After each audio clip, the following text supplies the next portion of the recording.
What if I told you that some of Eastman's top-selling guitars might not have ever happened if they had not partnered with their top dealers and listened to the players that play them? While some of the big brands are sticking with tradition, Eastman's trying things a little bit differently and it's paying off. Let's talk about why this strategy is changing the game. You're the one that made me cry. Welcome back to the Acoustic Shop channel, home of the Dreadnought Guarantee, and also one of Eastman's top dealers in the entire world. Did you know that, Jer? Yeah, this is great. Hey, we're going to talk about some new instruments here today and the changes that Eastman is making. A lot of big brands, Jeremy, rely on their own internal R&D, and because of that, they don't really get a chance to listen to their customers and the changes and things that they're looking for, that they really want, the innovative designs. Sometimes it leads to them specs. doing things the same with very small minor tweaks, different colors, a few different variations of it, but not making those moves that are driven by the market as much as they are by internal, hey guys, what do you think would work this week? And then I think that's why listening to the actual players and listening to the dealers that are on the ground level with them has been a really good strategy for Eastman. I think it's an easy thing for brands to do this because they have created great products, and it's easy to kind of go, we did something that really changed the world for us, so let's keep doing that. Yeah. And the problem with that is everybody keeps changing out there. All the guitars, the mandolins, the whatever it happens to be, there's always a new cool thing that was discovered, and then the market leans that direction. Yeah, I think it can be very common. You had a success, so why don't we just repeat that success with a few minor tweaks? And then it seems like when they maybe do go for something big, it's kind of a miss because they weren't really listening to the feedback. They're like, we've got to try something different, guys. These other people have been doing things, and we've got to do something outlandish. And sometimes it's just not quite landing as good as if they had just kind of listened to Jerry, are you going to actually call out anybody on a particular one? No, we're not going to say who just or want to anything. know. I want to know how brave you were. Right now we're talking about Eastman, but I know we've been collaborating with a lot of the brands recently. We'll talk a little bit about that as well. Yeah. So let's start with the three new instruments to kind of give you guys a rundown of what this is. This year introduced the Eastman E20D TC-LSH.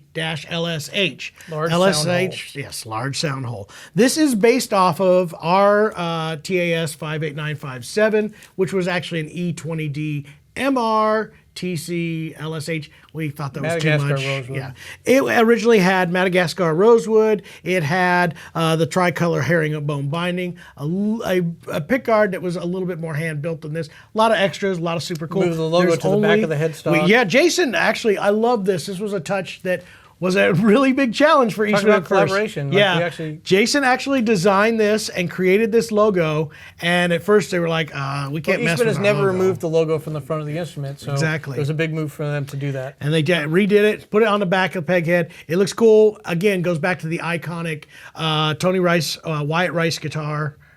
Wyatt Rice. Yes, Clarence White and Tony Rice guitar. That's what I meant to say. That had no Martin logo on the front of it. It was a D28 from 1935.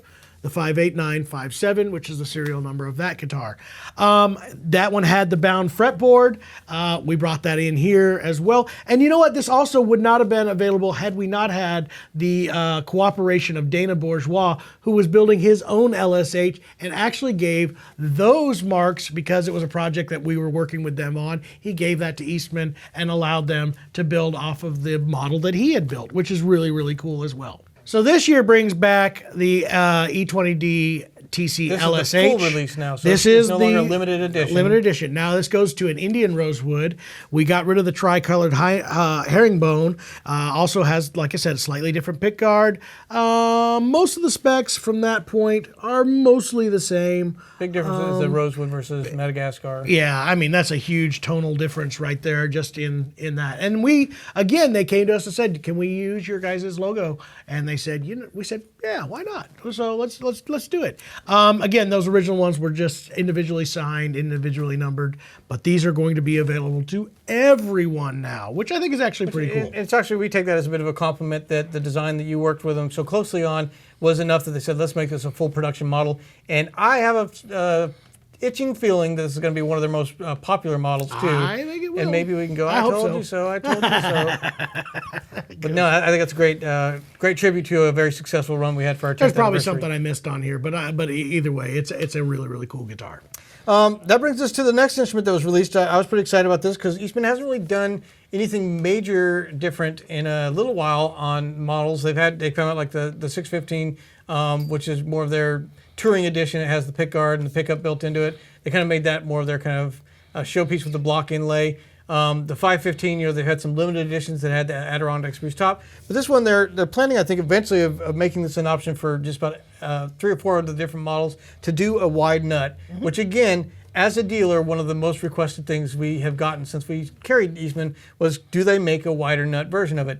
For years, Gibson has made kind of that standard thinner neck since the 1920s, and eventually they started putting out wider nut necks on their F7s, and then once the Sam Bush model has a real wide nut, it's something that a lot of manufacturers have had options of. You can have the same exact mandolin, but with a narrow nut or a wide nut. So I was very glad, and I know the Mandolin store gave that same feedback, that they would get requested all the time to do a wide nut, and they did a limited run, I think, of the 300 series wide nut mandolins. I think it was a 500 series or 600 series. I can't remember. Well, we'll say they did a couple runs with the wide nut, but eventually Eastman did come out with the 515 TV, the True Vintage finish. In a really nice burst. Really nice burst on this, and a wide nut, and I think a lot of players that have been waiting for that beefier feel to the neck. They don't really like kind of that toothpick feel. Another thing that I think is comes with the mandolin, a wider nut, is a little bit more sustain and fullness to it. That it adds just a little bit more mass to the neck, which I think translates a little bit to the tone of the instrument as well. So again, I think it's going to be a very successful model. Very much.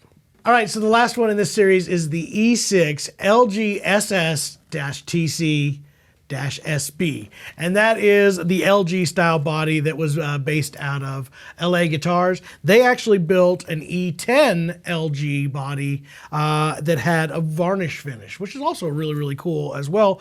But Eastman decided when they put it out as a mass that it would be a little bit more, accessible as an E6. So Sitka spruce top that is thermo cured. It does have the mahogany back and sides that is gorgeous, and the slope shouldered LG guitar or Gibson style guitar right here. Now, one thing that is a little bit different, normally Eastman, when they do the Gibson style guitars, they do an 1.11/16 at the nut. This one I know was one that they wanted in a 1 3/4, which for you Gibson-y type of people that wanted an 1 3/4, they actually now have a Gibson style guitar that is done in an 1 3/4. And these are really, really cool. Again, I think this is going to be really tailored to a group of people who haven't seen this. This is a body style that's kind of ignored by everyone but Gibson. So very cool to have that also now added on in the lineup. In a way, it's kind of a test market for Eastman, where they talk to the dealers and say, well, you have this idea. If you really like it, we'll build. If you order 20 of them, we'll build it, or 20 or 30. If you order it, we build them. And then they get that instant feedback from the dealer, how quickly that's sold. They go, you know what, it looks like this is something the market's asking for. Let's go ahead and make a production. So really, it's kind of taking some of the risk out of Eastman. I think they lucked out in this case, because when they came to us about this 2 years ago, it's been 2 years, Jared, can you believe that? I don't believe it. It is. It was our 10th anniversary, and they said, hey, we want to do something special for you. I'd actually been pitching this guitar for 7 years at that point, literally pitching it every single year, and they're going, I just don't know. I mean, this is case in point. Yeah. I just don't know. I don't think there's enough flat pickers out there that are going to get excited about that. Yeah. And I'm like, no, there is. There absolutely is. This is, to me, based off of one of the most iconic guitars in the world, in my just anywhere. I think it's iconic because it is so standard yet unique. And when we released ours, we said we were only going to do 30 of them originally, and it was a variation of this, but we did 30, and in 3 days we sold all 30 of those. And they actually had to add 5 more. We more. called them and said, can you get us any more? And they said, all we can get you is 5 more. So we sold those the next day. They were all gone, and that was only with a prototype. That's all we had at that point. We ended up selling them, and finally, about a year later, we're able to fulfill those guitars. Now comes them taking this on. That was followed up by the 2 models from other stores that they do a lot of business with. And I think those were also successful. I don't know the numbers for those stores, but I know that they were fairly successful, obviously, because then they decided to put them into the market. Yeah, and I think it is something very telling that they're willing to listen to the dealers. The reason I think that's very valuable is we're kind of in the trenches with the players themselves. They tell us what they think people might like. We get to see sales of other brands and other designs that we have in our shop. So we feel like, hey, I think if you guys had something like this, people are asking for it. And a company being willing to listen to that is really a benefit to them and to us as a retailer, as well as the player, the end player. I think it makes a big difference. And recently we've been doing this with a lot of dealerships, or a lot of manufacturers. Sorry. They're starting to listen, and a lot of ones are going. Now, Fidel, again, you just did a partnership with Fidel and did their 1940 guitar. Correct. You've worked with. We've done a few different ones. We worked with Boucher on the all Torrified guitars. There's a lot of really cool things. And honestly, with Eastman, this has actually been a collaboration that we've had from the very beginning. The very first guitar that we pushed out that I was really instrumental in kind of getting Eastman to really try was the AC630. That was the jumbo. And I kept saying, you guys got to do this. You got to do this. And I wasn't really hands-on on that one. That one was more of just, hey, guys, do this, get in here. Let's do this. And it kind of inspired them. So I think the next time around, they started talking to me, and I was like, you know what I think you need to do? And this is Torrified Adirondack spruce tops. And honestly, it fell on deaf ears for the first year and a half. It was that thing, I'm not sure that it does that much. I'm not sure the market really cares. But again, it did. Give them time, and they came around. And we did that when we helped them source those original tops. We actually brought them in, built with them. They were extremely successful, and to the point now where that's all they're doing. They actually got rid of all their non-TC tops or thermo-cured tops. They're no longer doing that, even in the Sitka line or the Adirondack spruce. Then it became pick guards. This was another one where I remember there's a lot of companies have this. These pick guards that they're using on these guitars, like this one right here that we had designed, is kind of it's like a 25-cent part, 35-cent part. And these ones are around $40 or so. And I remember talking to them, they're like, I don't know, is the market has $40? I'm like, I think people will pay $40 more for this guitar if it looks right. And so we started doing the ones on we did the LOO shaped guards. And we started again, the putting reason those on that we now. knew that is because we were doing it. At the beginning, we were saying, Eastman, don't send us any pick guards on your guitar. Send your guitar without a pick guard. And we would have a customer in here and we'd say, here's the guard that comes with it, and we'll lay it on there. And then here's some that we recommend that look a lot nicer. And we would sell a $40 pick guard. It was a great add-on item. But then we talked to Eastman, we said, we honestly think this would be great to just include on the guitar. Yep. It would make your guitar stand out as a higher quality. Yep, and it did. I honestly think it did. Now, this one's one of those love it or hate it. If you know the story behind it, you'll know it. And this one is a little bit different than the one we designed from the original 58957.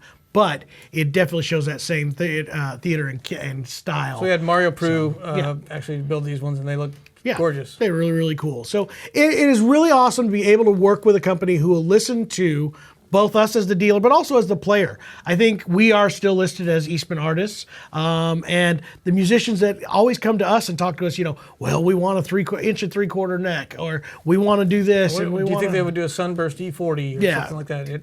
We get those requests all the time. We pass them along to all the builders that we work with. Eastman's been very good about kind of taking that advice. I think they've seen enough of a track record when they do this collaboration that they have some successful runs and they're willing to take some of those risks. So I say hats off to them. Yay, good job, guys. Whee!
I think it's really cool to see Eastman coming out with stuff that is outside of the box. This is inspired by the dealers and the players. Yeah, exactly. By people who are going to be out there and get excited about something completely different.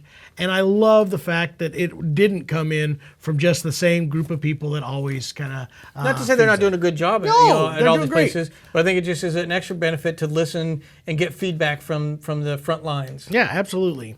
So if you guys enjoyed these guitars, obviously we have tons of reviews on our YouTube channel here, but we also did a video where we visited the Pomona facility in California where they distribute all this, do the setups, and also a lot of the R&D. You'll get to see stuff about auto and a bunch of the folks that work at Eastman. Check out the link here. This is the Eastman Pomona facility, and you can check that out. Again, enjoyed hanging out with you guys. Hope you all love this. Stick around because there will be more videos here at the Acoustic Shop channel.